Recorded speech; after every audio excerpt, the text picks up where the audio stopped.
માતા પિતાએ જ પુત્રીનો ભોગ લીધો. સગી બહેનને સાથે રાખી મોતને ઘાટ ઉતારી. પરિવારે હાર્ટ એટેકથી મોત થયાનું કર્યું નાટક. યુવાનોની અંદર આજકાલ ટીનેજ થાય કે પ્રેમમાં પડવું એ તો ટ્રેન્ડ બની ગયો છે. પછી એ નથી જોતા કે હું કોની સાથે પ્રેમ કરું છું, તેની ઉંમર શું છે અને શું મારે તેની સાથે પ્રેમ કરવો જોઈએ કે નહીં. કારણ કે પ્રેમ તો આંધળો હોય છે અને તે પ્રેમ કરી પણ લે છે. અંતે શું થાય છે તો કે પરિવારના લોકો એક દીકરીનું મર્ડર કરી નાખે છે. માતા પિતા અને સગી બેન મળી અને દીકરીનું મર્ડર કરે છે. ક્યાંની છે આ ઘટના અને શું હતી બાબત, જુઓ આજની આ ક્રાઇમ સ્ટોરીમાં. નમસ્કાર, ગુજરાત તક સાથે હું છું કશ્યપ. આ વાત વાંકાનેર તાલુકાના દિગલિયા ગામની છે, જ્યાં મહેશભાઈ ગોંડલિયાની 16 વર્ષની પુત્રી રિંકલનું તારીખ 26ના રોજ મૃત્યુ થતાં ઘરમાં રડવાનો અવાજ આવતા પડોશમાં રહેતા લોકો મહેશભાઈના ઘરે દોડી આવ્યા હતા. પાડોશીઓએ પૂછતા મહેશભાઈએ રિંકલનું રાત્રે હાર્ટ એટેકથી મોત થયાનું જણાવ્યું હતું. રિંકલના મૃતદેહને વાંકાનેર સરકારી હોસ્પિટલ ખાતે ખસેડાતા ફરજ પરના ડોક્ટરને મૃતકના ગળાના ભાગે ઈજાના નિશાન જોવા મળ્યા હતા, જેથી તેમણે પોલીસને જાણ કરી પોસ્ટમોર્ટમ માટે કાર્યવાહી હાથ ધરી હતી. વાંકાનેર તાલુકાના પોલીસે મૃતક રિંકલના માતા પિતાની પૂછપરછ કરતા તેઓએ દીકરીની હત્યા કરી હોવાનું સ્વીકારી લીધું હતું. આ જે બનાવ છે એમાં રિંકલબેન મહેશભાઈ ગોંડલિયા નામના 16 વર્ષની દીકરીનું મોત થયું છે. આ જે 16 વર્ષની દીકરી છે એ કહેવાય છે કે એમના ફાધર મહેશભાઈ સુરેખાબેન અને હિરલબેન એમણે જ એનું મૃત્યુ નિપજાવ્યું છે. મૃત્યુ નિપજાવવાનું કારણ ખાસ એવું છે કે આ રિંકલબેન છે એ એના મોટા બેન જે હિરલબેન છે એમની સાસરામાં નણંદના નણદોયા સાથે એનું અફેર હતું, જેના કારણે નણંદ અને નણદોયાના છૂટાછેડા થઈ ગયા.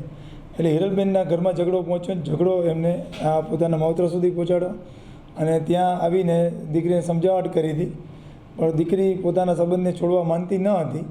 જેનાથી નારાજ થઈને એમના પોતાના જ પિતા મહેશભાઈ, એની પોતાની જ માતા સુરેખાબેન અને હિરલબેન એના બેન ત્રણેય ભેગા થઈ અને મોત નિપજાવ્યું. જેમાં એના પિતાએ એના પગ પકડી રાખ્યા, બેને એના હાથ પકડી રાખ્યા અને માતાએ ઓશિકાથી ટૂંપો દઈ અને નાક રૂંધીને મારી નાખવાની ટ્રાય કરી, પણ તરફડિયા વધારે મારવાના કારણે એ ઓશિકું ત્યાં સસ્ટેન ન થયું. એટલે એમણે ગળું ચીપી અને મારી નાખવાની ટ્રાય કરી, પણ ગળું ચીપ્યા બાદ પણ એ તરફડિયા મારતી હતી પણ મૃત્યુ નહોતું પામી.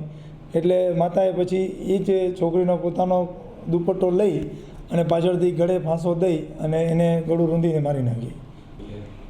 એ લોકોએ આ બધું કર્યા પછી પોતાને એમ થયું કે આ હવે બહાર પડશે તો ખરાબ થશે, એટલે એમણે આજુબાજુના લોકોને ભેગા કર્યા, પોતે રોવાનો અવાજ કરીને, અને એવું કીધું કે અમારી દીકરી છે એ સૂતી હતી, હવે ઉઠી નથી, તો મને બધા મદદ કરો હોસ્પિટલ લઈ જવામાં, અને હાર્ટ એટેક આવ્યો એવું લાગે છે.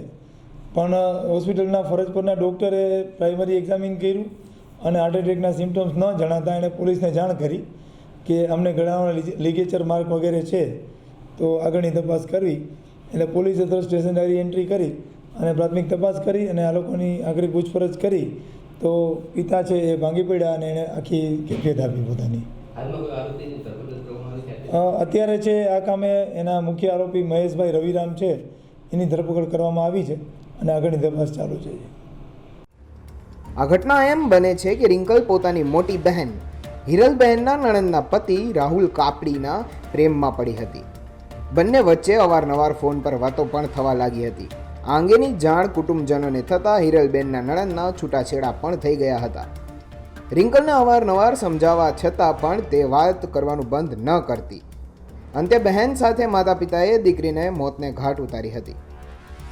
પ્રેમબાંધ બનેલી સગીર વયની દીકરીને મોતને ઘાટ ઉતાર્યા બાદ દીકરીને હાર્ટ એટેક આવ્યો હોવાનું નાટક કરીને ઘરમાં રડવાનું શરૂ કરી દીધું હતું, જેથી આડોશ પાડોશમાં રહેતા લોકોને દીકરીની હત્યા થઈ છે તે વાતની જાણ પણ ના થાય.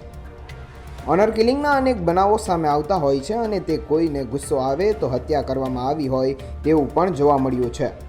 પરંતુ એક સગી માતા આટલી ક્રૂરતાપૂર્વક પોતાની દીકરીને મોતને ઘાટ ઉતારે અને પોતાની જ દીકરીને મારવા માટે પોતાની સગી દીકરી, બહેન અને પોતાના પતિની મદદ લે ત્યારે તે હદ પાર થઈ જતી હોય છે. હાલ વાંકાનેર તાલુકાના પોલીસે આરોપી પિતા મહેશભાઈ ગોંડલિયાને ઝડપી આગળની કાર્યવાહી હાથ ધરી છે. મોરબીથી રાજેશ આંબલિયાનો અહેવાલ, ગુજરાત તક.